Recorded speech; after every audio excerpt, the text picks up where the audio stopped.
Bonsoir à tous, j'espère que vous allez bien.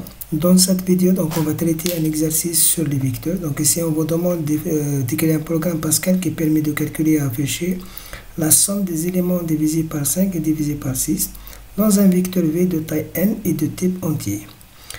Voici un vecteur. Donc ici, le vecteur V contient 6 composants. Ici, les composants divisés par 5 et divisés par 6, donc on a 30 et 90. Donc la somme des deux égale à 120. Donc on va faire un programme qui permet de résoudre, ce problème. Donc on commence par programme. Donc le nom de programme, par exemple, élément divisible, élément divisible, point virgule. Pour la partie de déclaration, donc ici on déclare les variables d'entrée, les variables de sortie ainsi que les variables intermédiaires. Comme variable d'entrée, on a le vecteur V, array 1.100. Le type de ces composantes, c'est des entiers intégral. Très bien. On a le N sur la taille de vecteur V. On a le E, c'est une variable intermédiaire qui sert à parcourir les éléments de vecteur V. On a aussi la somme, c'est le résultat, ou bien c'est la variable de sortie. Aussi, ici, le type de ces composantes, c'est des entiers aussi, intégral. Très bien. Begin. On commence par quoi? On commence par la partie des entrées, donc, entrée. Ok. La première des choses, donc, il faut lire la taille du vecteur V, donc, right, donner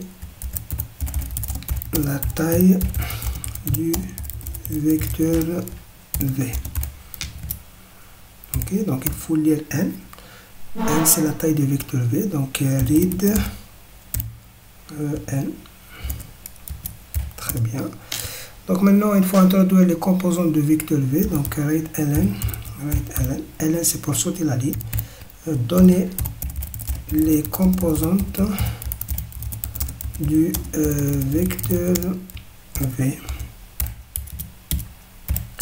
Donc for et de point égal 1 to n 2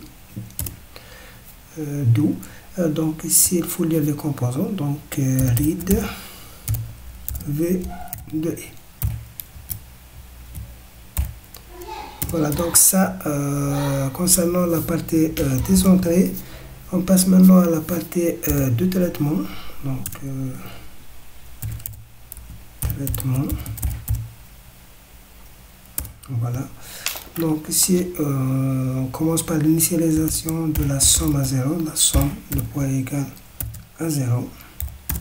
For et de point égal 1 to n do. If.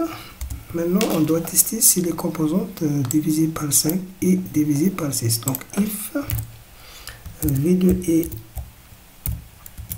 mod 5 égale à 0, qui veut dire la composante est divisée par 5, and v de e mod 6 égale à 0, donc ici qui veut dire la composante est divisée par 6, donc ici on doit satisfaire les deux conditions. Then la somme de poids égale la somme plus la composante V de E. Très bien, donc ça concernant la partie du traitement. On passe maintenant à la partie de sortie. Donc dans les sorties, donc on doit afficher le résultat final, ou bien on va afficher la somme. Sortie right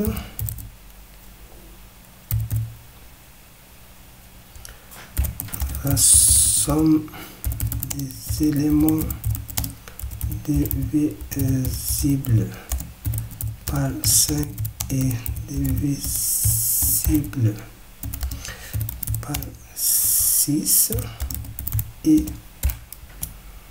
virgule 100 point virgule n, c'est la fin. Ok, donc on exécute maintenant le programme pour voir s'il contient des erreurs ou pas.